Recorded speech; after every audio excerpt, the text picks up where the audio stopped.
All right, well, we're going to be joined now by Congressman John Garamendi, a California Democrat, who does not support the president's compromise, and by Congressman Jack Kingston, a Georgia Republican, who's in favor of the tax cuts.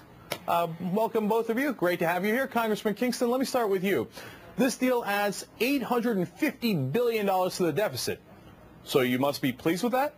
Jake, I'm concerned about that. To me, if there's anything that's missing from this at all, it is a deficit reduction portion. And I think both parties should be able to get together on that. Frankly, I don't know that the Republicans are in the back room jumping for joy. We are pleased that progress is being made. We think this is very important for economic recovery. And I disagree with Bobby Scott. We need to have tax cuts treated across the board for everybody. This is about the economy. It's not about one group versus the other. But the thing that I agree with you on, I wish there was a serious deficit reduction portion of this.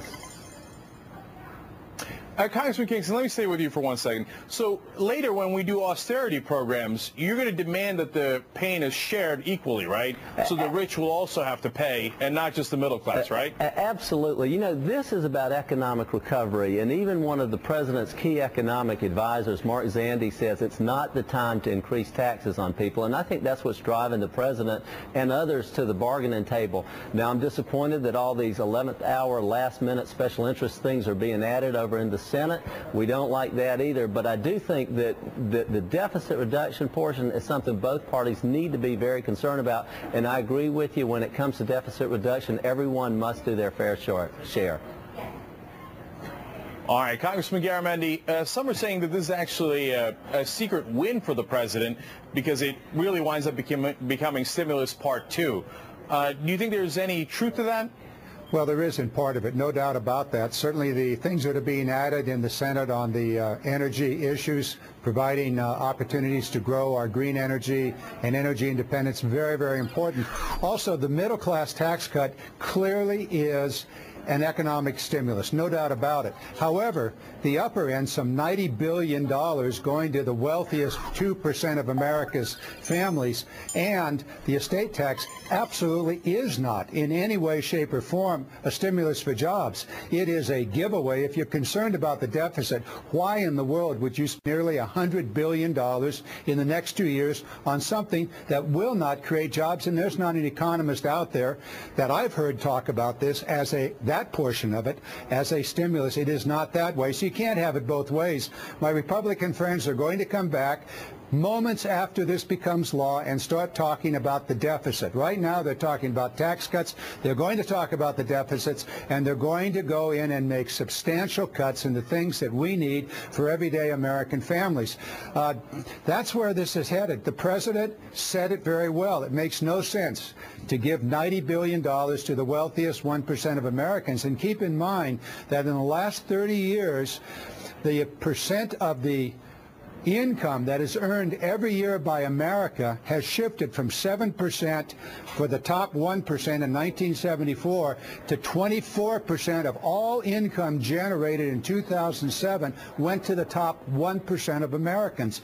That is a very serious economic problem for the middle class, who have only been able to hold ground by having both husband and wife work and work longer hours. Well, Congressman Kingston, let's go to that issue.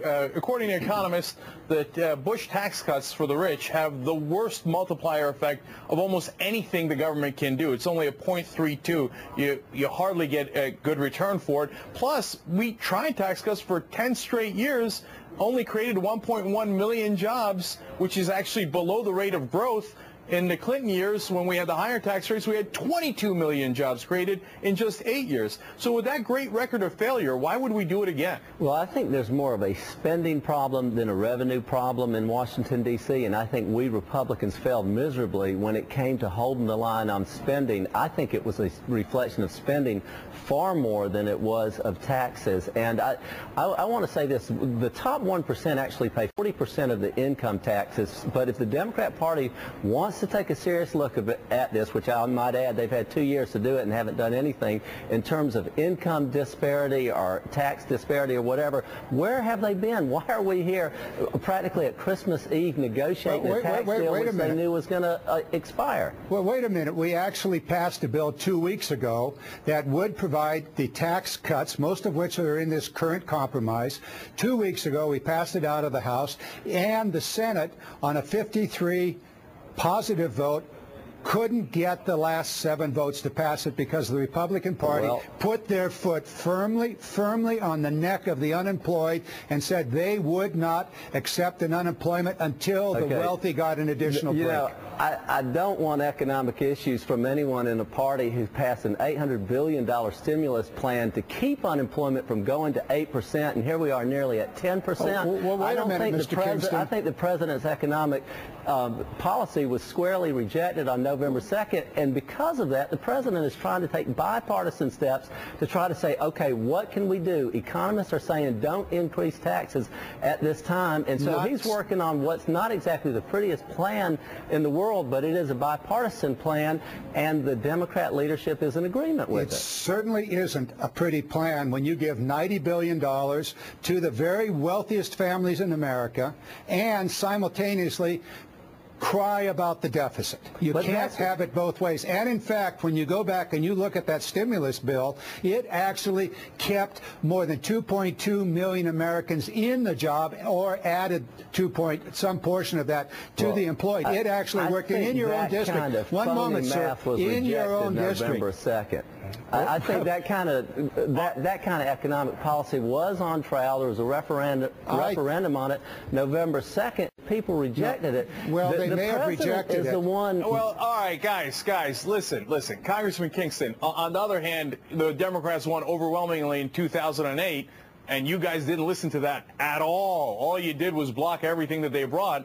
So, I mean, I don't know if this is the right time for talking about how much you care about what the American people decided in an election. Dick, we could not block everything. Every time the Democrats couldn't get the votes together in their own party, they turned to the minority. Mathematically, it was impossible for the Republican Party to block anything.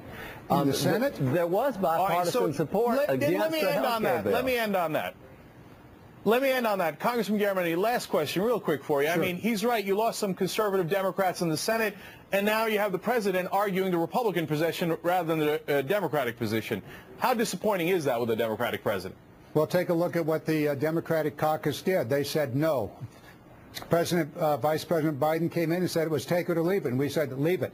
This has got to be renegotiated, and it is being renegotiated. And we're going to see some serious changes. We're not about to give away more and more money to the wealthiest people in America and to continually use tax policy, the Republican tax policy, to increase the wealth of the very small percentage, 1 or 10% of the American public at the expense of everybody else. We need that stimulus. It's in the middle-class tax cuts. It's in those provisions of the bill that help the working men and women of this nation. It's also going to be in the energy policy that's now being added because in the House we said, no way, Mr. President, make this a good bill. All right. Thank you, Congressman. It was certainly an interesting and spirited conversation. We'll see how the bill actually turns out. Thanks, Jane.